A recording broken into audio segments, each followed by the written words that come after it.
लग्न झाल्यापासून ना आपण सगळंच मन लावून करत असतो.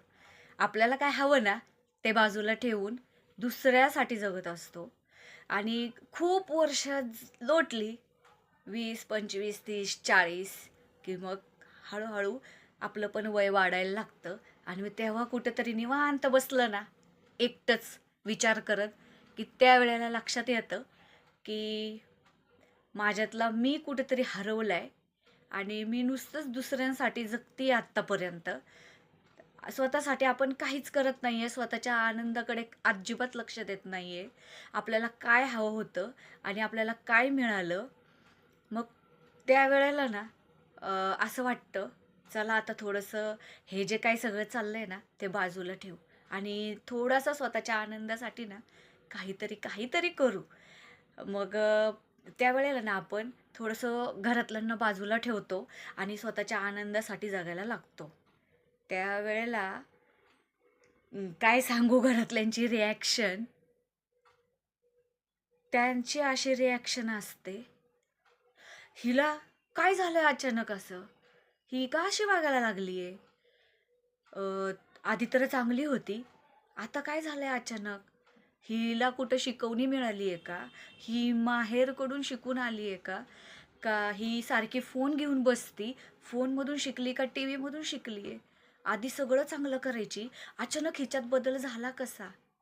पण सांगू का तुम्हाला कुठंतरी, आपण आपल्याला मागे ठेवत आलोय आत्तापर्यंत आणि आत्ता कुठंतरी आपण स्वतःला महत्त्व देतोय आणि आपल्या जगण्यातली जी मजा निघून गेली होती ना, ती आत्ता कुठेतरी येते कारण आपण स्वतःला महत्त्व देतोय आत्ता सध्या. मग आता तुम्ही सांगा, असं असताना दुसरे आपल्याविषयी काय विचार करतात त्यापेक्षा आपल्याला किती मजा येते हे महत्त्वाचं. आणि तेव्हा मग घरातले सारखे ट्रोल करायला लागतात. कोणी म्हणतं स्वार्थीचे, कोणी म्हणतं अप्पलपोटीचे, कोणी म्हणतं की आपलं आपलंच बघायला लागली, कोणी म्हणतं की हिला दुसऱ्याचं काही पडलेलंच नाही.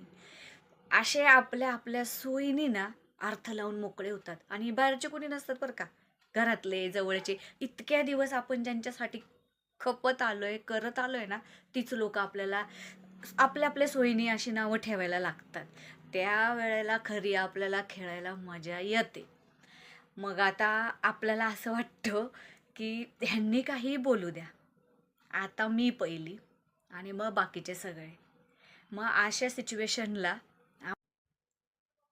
गप्प बसून सर्व काही सहन केलं ना आणि तोंड दाबून बुक्क्यांचा मार सहन केला ना, त्यावेळेला घरातल्यांना मज्जा येते. आपण कसं हिला कंट्रोलमध्ये केलंय, हिचा कसा कंट्रोल आपल्या हातामध्ये, हे घरातल्यांना मज्जा येते. मग कुणी पण असू दे, कुणी सुद्धा असू देत. पण ज्या वेळेला पण अशा वेळेला ते विचार करतात की आपला कंट्रोल ह्याच्यावर पूर्ण आहे आणि अशाच वेळेला आपण जोरात मुसंडी मारतो आणि त्यांची जी आपल्याबद्दलची समजूत आहे ना ती खोडून काढतो. आणि त्यावेळेला खेळायला एवढी मजा येते, काय सांगू. ती जे जे असं वागतंय ना ते त्यांनाच कळणार की काय मजा येते ती. अरे आपण तोंड दाबून बुक्क्यांचा मार सहन करतो तोपर्यंत त्यांना मजा येते. पण ते विसरतात की आपल्यालाही हात आहेत. हे जे 2 हात आहेत ना ते सरस विसरतात. ह्याच 2 हातांनी जोपर्यंत आपण त्यांची कामं केलीत ना तोपर्यंत आपण चांगलं. पण हे 2 हात आपण स्वतःसाठी वापरले ना मग झालं, आपण वाईट. आपल्याला सोयीनुसार नावं ठेवून मोकळे. अशा अशा सिच्युएशनला ना आपल्या मनात एकच येतं, ह्यांनी मला खूप छळलं, इतकं छळलं की पार मला बोर बोर केलं.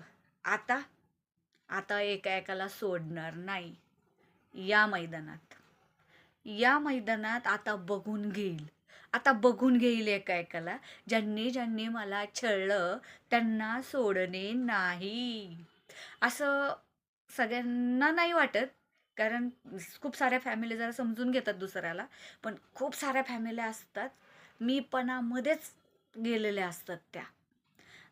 आम्ही, आमचं घर, आमचं दार, ही लोकाच्या घरून आली, ही ही लोकाचीच आहे, हिला फक्त काम करायला आणली, हिला मन नाही, हिला बुद्धी नाही, हिला विचार करण्याची कुवतच नाही. आपण मन लावून करतो. त्यांची समजूत आपल्याविषयी अशी होती. आपणच कुठेतरी आपल्याला मागे ठेवत असतो सतत. पण ज्या वेळेला आपण आपल्याला महत्त्व द्यायला लागलो, ही जी फॅमिली फॅमिली म्हणताय ना, ती पण कुस्तीपेक्षा वेगळी नाहीये. तिथं ना शरीराने नाही, याने खेळावी लागते. आणि मग आता या मैदानात बघतेच एका एकाकडं एवढं मात्र बोलावं लागतं. आणि त्यावेळेला खेळणाऱ्याला दोन्ही पार्ट्यांना मज्जा येते. हे सगळं सहन करून करून करून नंतर लक्षात येतं प्रश्न फक्त खायचा, लिहायचा आणि राहायचा होता. सुटला आता. आता या मैदानात हे बघा, आपल्याला कोणाचं वाईट नसतं करायचं, की आपल्याला ज्यांनी छळले त्यांच्या विरोधात आपण कट कारस्थानं जे आता कार्यक्रम चालू आहेत तशी करणार. आपण तशी नाही. फक्त काय करायचं, आपल्याला जे वाटतं तसं आपल्याला जगायचं, इतकंच करायचं. कट कारस्थानं नाही, कोणाचं वाईट करणे नाही. फक्त आपल्याला ज्यात मजा येते ना तेच आपल्याला करायचं असतं. पण तुम्हाला सांगते, फॅमिली नावात जे काय आहे ना फॅमिली, त्यांना असं वाटतं हे काहीतरी विचित्रच चाललंय. आपल्याला आनंदच होत असतो मनातल्या मनात, की चला आत्ता कुठंतरी आपण स्वतःसाठी जगायला लागलो.